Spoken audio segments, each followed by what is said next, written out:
This is the IBJ podcast for the week of October the 7th, 2019. I'm Mason King. Okay, on the most basic level, this is a story about an acronym, BWQOHT Incorporated. This is the name of an umbrella company, and under that umbrella, the BW stands for Big Woods. That's a chain of six rustic-themed restaurants founded in Nashville, Indiana, and now with locations across central Indiana, 2 more coming in Westfield and Noblesville, and the Hard Truth Saloon, which will be in the Bottle Works development in Indianapolis. The QO stands for Quaff ON Brewing Company, which brews about 10,000 barrels of beer annually for the restaurants and for retail distribution. The HT stands for Hard Truth Distilling Company, which creates hard spirits, and in 2018 opened a 325-acre campus in the Nashville area called Hard Truth Hills. It combines distillery operations, a restaurant, event spaces, tasting rooms, a festival venue, and lots of unspoiled forest, and a kind of culinary, entertainment, and outdoor culture destination. In total, BWQOHT employs more than 450 people. And what's really astounding is that 10 years ago, none of this existed. Everything under the BWQOHT umbrella has all come into being in the last decade. We're going to do this one more time. The BWQOHT empire began with a group of guys, 3 guys, who started small, but had a big vision. And with us today to bring us up to speed is Jeff McCabe. He's the executive chairman of, one more time, BWQOHT. Jeff, thanks for inviting us down to Nashville. Happy to be here. There's no better place in the world in Brown County in October. It really is neat, isn't it? All the leaves and just a wonderful place to be in the fall. Now, I wanted to follow up on what I alluded to in the introduction. Do you feel like this has come really quickly? I mean, we think of Nashville as being kind of a very slow, sort of almost out-of-time place, but this place has developed very fast. It really has. When I say we, I'm talking about me and my partners. I think we'd say in some ways it's been really fast, and in other ways we think it's been agonizingly slow. But all in all, yeah, pretty quick. Now, you have a completely fascinating history, which we're going to allude to here in a second. But I wanted to first give you a chance to quickly mention your partners in these enterprises, Great. The guys that really help make this run. Sure. Well, Ed Ryan is our CEO. And Ed is a native of Bloomington. Like me, he spent some time outside of Indiana. He worked in New York, picked up a couple of master's degrees along the way, and decided to come back and raise his kids here in Brown County. I met him when he was a broker, and I had some money to invest. So that's how we met. The other partner that we started with, Tim O'Brien, ended up being my son-in-law.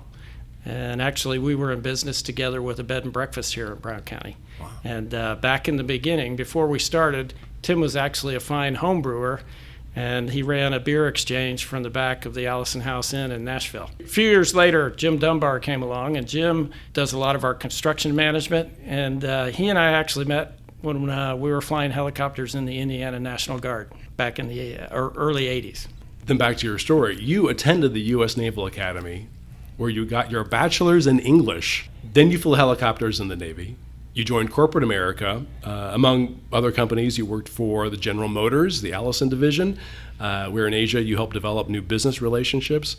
From 1994 to 2003, you held a variety of executive positions at American Express, including, and this is an actual job title, Senior Vice President and General Manager for the United States and Canadian large market commercial card business of American Express Corporate Services. And you have a funny story about this. How would people have known you from that? You know, I realized people were actually seeing my signature when they got a letter welcoming them to American Express. So when a new card member got the letter with the card, it was my signature on the piece of paper. Now then, in 2002, in your mid-40s, after all this experience, you moved to Brown County, Indiana. Why? A couple of things. My wife and I owned property here in Brown County prior to that, and we had always planned to have a vacation home, maybe even a retirement home in Brown County. And honestly, after 9/11, she and I decided to accelerate that we decided to go ahead and make the move back to Indiana. So you were in the military. Yes. Did 9/11 affect you in ways that would have been different from the way it affected me? I think the biggest difference was that in my role at American Express, we had travelers all over the United States and all over the world when that happened. And we had to find all those people, make sure that they were okay, and notify their families. And of course, we had coworkers in the World Trade Center and the World Financial Center. Sure. So yeah, it was a big deal. Made a big enough impact on you that you really thought you needed to make a serious left turn. Yeah, it took some time to think about it, but it really helped realign my priorities, that's for sure. And why Nashville? We go all the way back to 1972. One of my first dates with my wife, and her name is September, was a picnic at the state park. And like I said, in the 90s, we bought some property here in Brown County. We always thought it was a wonderful place, and Brown County is a place that people from all over the Midwest think of from their childhood and that kind of thing. And living all over the world and traveling all over the United States, there's no place like it. So what did you think you and your wife were going to do here in 2002? Had no idea. Yeah. Other than kind of start again. My son was just starting high school. We thought this would be a great place for him to go to high school. We really thought we'd get here and we'd see what we do. What were you doing before you got involved in the restaurant business? I had a couple of different assignments or ventures, if you will. I was on the board of Concur Technologies, which is the company that revolutionized corporate travel, took it from people on telephones to the internet. And if you can remember back, there was a time when folks said that we'd never be able to book travel without a human being as the interface. That company changed that. So that was a 10-year run with them that kind of coincided with starting this. Also was involved in a software venture overseas. Did a lot of different things. Did a lot of fishing up in Canada too. How did the first Big Woods restaurant come about? Like I mentioned to you, Ed and I had started to work together on some investments, and we had actually bought some commercial property here in Nashville.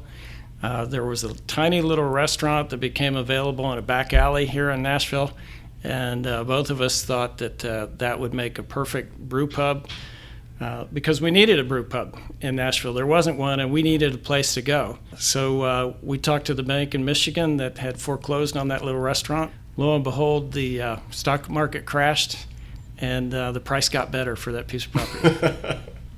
So this was 2008, 2009? Yeah. And my understanding is you guys did not have very much experience in the restaurant business. We had no experience that I can really categorize, other than a lot of time eating in great restaurants, right, and enjoying great service. So we felt like we knew what we wanted, and we started out with the idea that whatever we did, we'd apply good business practices to from our experience, and that we'd please ourselves. How was that experience of just getting that first one off the ground? I'd call it kind of exhilarating, right? Because to do something you've never done before, whether it's riding a horse or starting a different kind of business than you've done before, it's exciting, right? So we actually spent a lot of time building the building itself. We got out there with the wooden mallets because it's a timber frame structure over the original structure. We helped him make the beer, and we worked with the gal that we hired to be the first chef to come up with the menus. We did everything, and so it was exhilarating. Did you guys self-fund? Is this all your own money? Us and the banks. We don't have outside investors per se. Most recently, we put together a bond program for people who wanted to invest in bourbon bonds, but primarily it's all been us and our partners at the banks. So you needed to come up with some kind of concept, to hang your hat on. How did you come up with what you have? The story of Big Woods is pretty simple, right? We were sitting there drinking some of the beer that Tim originally created and talking about what we should name a place here in Nashville. And one of the folks at the table said, well, we live in the Big Woods. That stuck immediately. It seemed to work. We called ourselves Big Woods Brewing Company because the central piece at the place was the little brewery that we put inside this tiny little restaurant. And it was the same night that we came up with the spirit of the Big Woods, who's one of the icons that people are very familiar with. So now you have one restaurant. At what point did you or somebody else say, we should do more of this? It was really Ed that made the first move into more restaurants. We found out that we could acquire a building right across the alley from us that was about 10 times larger than the original restaurant. And it was him who said, wow, we should do something that where people with kids could come to the restaurant too, and it should be pizza, because the original is so small and the bar is so big that we had it be a 21 and over establishment, right? So we could go right across the street, and after several kind of big discussions and that kind of things about whether we wanted to be in the pizza business, which we'd never done before either, we bought that building, and it actually had 8 tenants in it when we acquired it. It was more, a lot of people remember it as kind of a mall, and a Nashville-style mall, right, or Brown County-style mall. And over a period of 3 years, as leases expired, folks moved out, and we kept expanding in that space. Okay, so now you've got 2 restaurants. Where did you go from there? While we were expanding on the restaurant side, we were expanding on the beer side. So the first expansion for beer was into the other building. We built a 4-barrel brewing system. And once we got the pizza place built, we acquired the old bowling alley here in Brown County through the Historical Society, made a deal with them to help them get started building a new historical center in Brown County, and we took over the bowling alley and put our brew system in there. Now that's the system that produces 10,000 barrels of beer a year. Okay. So we went pizza, back to beer, and then other opportunities started to present themselves, like Bloomington. It actually was one of our first customers for beer outside of our restaurants who called us one day and said, would you like to have a restaurant in Bloomington? And I said, yeah, we might be interested. I said, how much time do we have to talk about it? And the owner said, well, I'm going to leave for Peru tomorrow, right? Let's try to make a deal before I leave. Right, and that's how we ended up on Grant Street in Bloomington. After Bloomington came Franklin and Speedway. Okay, well, let's take a quick break from our conversation to hear from our sponsor. This is the IBJ Podcast. The IBJ Podcast is sponsored by Krieg DeVault, a trusted and dynamic law firm representing a wide variety of local, regional, and national clients. Committed to each other and to every client, Krieg DeVault prides itself on integrity, professionalism, respect, and excellence. Financial institutions, global manufacturers, national healthcare providers, and successful organizations of all sizes and market focus rely on Krieg DeVault to create innovative and successful business solutions. Connect today at www.kriegdevault.com.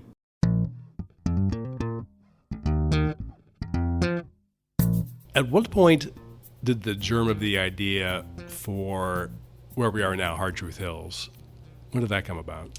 Well, I'd say we started talking about it at least 5 years ago, if not 6 or 7. We've always admired this piece of property. It used to be called Firecracker Hill, and a lot of people still refer to it as Firecracker Hill because this is where, at one time, the town used to launch the fireworks from. And if you can imagine this beautiful forest that we're in, over the time that Nashville's existed, this forest has been clear cut a couple of times. So this is fairly new growth, say from the 1960s. But it's just a beautiful piece of property. And once we started to get some traction of putting different pieces together, all the ideas just kept coming, right? This is just 3 guys sitting there and trying to come up with something. Yeah, well, by that time, Jim was involved, and that's an interesting story, too. Jim was retiring from Lifeline. He was flying Lifeline helicopters. And he'd stopped by to see me, and he said, I'm not sure what I'm going to do after Lifeline. And I said, well, let's fill your truck up with beer, and you can hit the road and sell beer for us.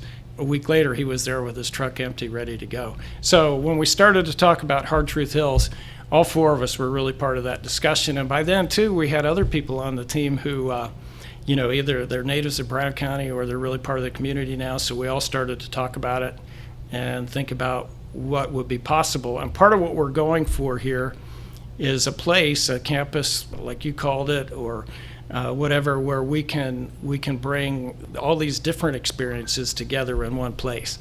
You can come up here just to enjoy the forest and take a walk, or you can go on a distillery tour, or you can go to the restaurant or see the live music or attend one of the festivals that's here. What's super interesting to me is just how everything has been able to be based in Nashville, because Nashville is very much its own kind of like place.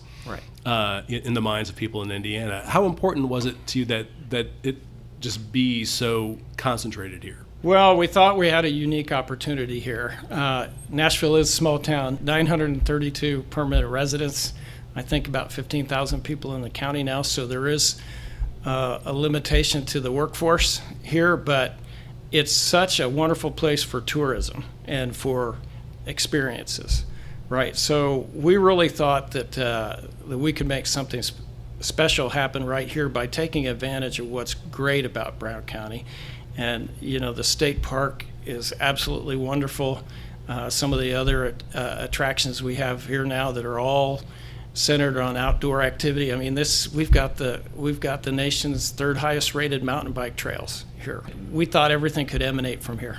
So you assembled 325 acres and built what we have here. How much did that cost? It cost a lot, right? I mean, we had to acquire the property. We had to, we had to start from scratch, right? There's nothing here to build from other than the trees and the dirt. I think we estimate that to recreate it would cost somewhere $20 to $25 million. We've been able to do it for less than that because we do a lot of the work ourselves directly, and we're pretty efficient. So we've done pretty well. But I think that's a pretty fair estimate of what it would take to recreate it. You mentioned bourbon bonds before, and the bank being a partner in that way. What does that mean exactly? Well, what we did was we went to some folks who had asked us about whether there would ever be an opportunity to invest with us, and we really have always done well with bank financing. But we came up with a way for people to participate with us, which simply is a bond program that is backed by barrels of bourbon in the rack house. Really simple. As those barrels mature and begin to sell, we start to fund that bond. Very attractive to people, apparently, because we sold several of those. So when did you establish Quaff On?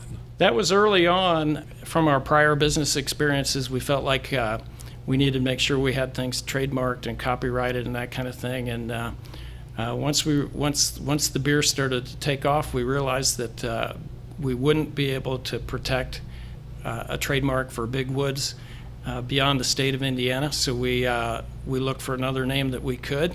And by then, Quaff On was something that people were saying in our bars and our restaurants, right? That's that comes from Shakespeare. You mentioned I was an English major, right? But in every one of Shakespeare's plays, somebody quaffs, right? Somebody drinks heartily, and so that kind of stuck. And initially, you were using it to make beers for the restaurants. At what point did you figure, we could probably sell this at Kroger? Pretty early in the process, we thought the beer was certainly good enough. We love the original recipes. We were getting great feedback from people in the restaurants. So then it was a question of capacity, because we were making 1,000 barrels a year from on a 4-barrel system, which is a lot of brewing to do, a lot of repetitions. So as soon as we started to put together the 15-barrel system, we felt like we could start distributing. And what are your goals for distributing? Do you want to stay in Indiana, or do you feel like you could take over the Midwest? On the beer side, we think there's more beer to sell. We're the third largest brewery in the state, and we think there's a lot more beer to sell right here in Indiana, or we will become capacity constrained. On the spirit side, we've scaled everything so that we can become a national brand. Oh, is that right? We have, right. So that was early on. Your intention was we could be a national. Yeah, and I'll explain that. It's probably an important note. So craft beer started late 70s, early 80s. That wave is long into its life cycle, and you're starting to see that with craft beer. And we think that craft spirits or artisan spirits is where craft beer was 25 years ago. So when we decided to invest in spirits, we didn't go through the income rental process we did with beer. We went from our pilot system to the system that we have here at Hard Truth Hills, which really has the capacity for us to ship product anywhere in the country. Where is it being shipped right now? Right now we're in Indiana and Kentucky. And really what we're trying to do now is become as relevant as we can in the states that are closest to us. So right now we're in Indiana. We rolled out into Kentucky, and really this is the first year of distribution for us. So Kentucky's going well. I think Michigan will be next. and we'll continue to pick up states around us. So how important to the overall strategy was it to create Hard Truth Hills? How does that integrate into everything else that you do? We felt like it was really important to have one place where all the brands could stand on their own, but also could really contribute to one great experience. So for us, it was really important. I'm not sure how everybody else feels about it, but to me, it's just wonderful to be able to experience any part or everything when you're here at Hard Truth Hills. Were you inspired at all by, what we've already seen in Kentucky, for example, where they really have done a pretty nice job of making, especially spirits making, a tourist attraction? Yeah, we've been inspired by brewers and distillers. So, for example, some of the things you see in the distillery in terms of the way we're able to have people actually watch the distillery at work with the catwalk and that kind of thing, we're inspired by other breweries like at Avery Brewing in Colorado. We were also really inspired by Sierra Nevada in Nashville, North Carolina. And I can't tell you how many trips we took down the Bourbon Trail and how many bourbon tours we did, how many distillers we talked to, and how much we kind of went back and forth about the best way not just to create the spirits that we sell, but to curate this experience that we want people to be able to have when they're here. So what is the vision now going forward for Hard Truth Hills? Yeah, we're thinking about some kind of lodging. I think it'd be really cool to build a timber frame lodge. If you think about some of the architecture, some of the things we built before, like the big timber frame in Speedway, and some of the timber frame work you see around here, a lodge seems like it would be a perfect fit in terms of our aesthetic and the experience we want people to have. We have talked to hoteliers because we know we don't know everything about that. We've actually looked at tiny homes and tree houses, and we're in that discovery phase, right, where we're looking at everything. But lodging seems to be a logical direction for us to go. And what are your plans for big woods beyond the locations that we talked about that are sort of in process in Westfield, Noblesville, and downtown Indianapolis? It's a good question. We are asking that question ourselves. We like being at scale now, and we enjoy the efficiencies of being at scale and the ability to negotiate with suppliers and that kind of thing, and the ability to have some kind of above store management that really can add the expertise and that kind of thing to systematize some of the things we do. So we want to continue to expand, I think, and take advantage of that scale we've got, as long as we can do it in a way that obviously we don't want to compromise the experience for people, right? So for us right now, it's learning how to get bigger, how to have more locations and still be big woods. What has been maybe the most surprisingly difficult or problematic part of doing all this? Financing, when you're doing this yourself, right? When you're investing your own money and you're working with banks, you're always proving yourself to the banks, right? So you've got to have really good partners, and that's a challenging process, but it's a good process. I'd call that very challenging. I don't think it's more challenging than trying to work with a group of investors, though. But financing, especially when you're growing a business and you're constantly reinvesting, that's a challenge, right? And we call that delayed gratification, right? So every time it comes up for a vote with partners about whether we're going to take money out or reinvest, we reinvest because we see the ultimate potential of all this. How are you feeling about how things have gone? If you meant to come here to retire, you've done a really bad job of it. Yeah, I screwed that up.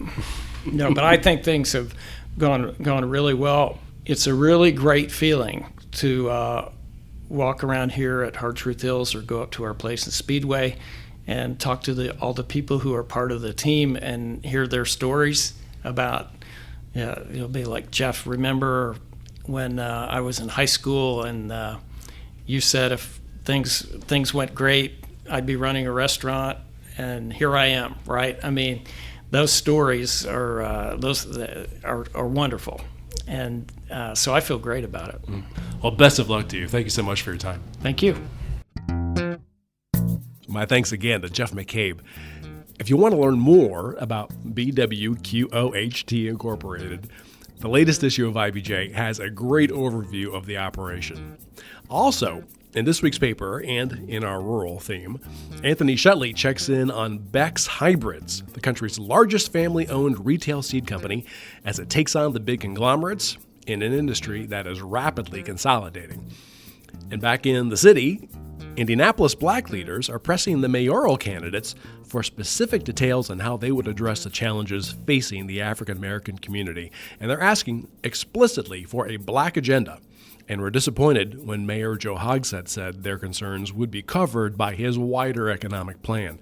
Lindsay Erdoty has that story, which you can find in the copy of IBJ that you have delivered to your home or office, or find online at ibj.com. And remember to get full and unfettered access to all of IBJ's award-winning business content. Just hit the subscribe button. Thanks again for making time this week for the IBJ podcast, which is edited by Leslie Weidenbenner. I'm Mason King, and we'll be back again next week.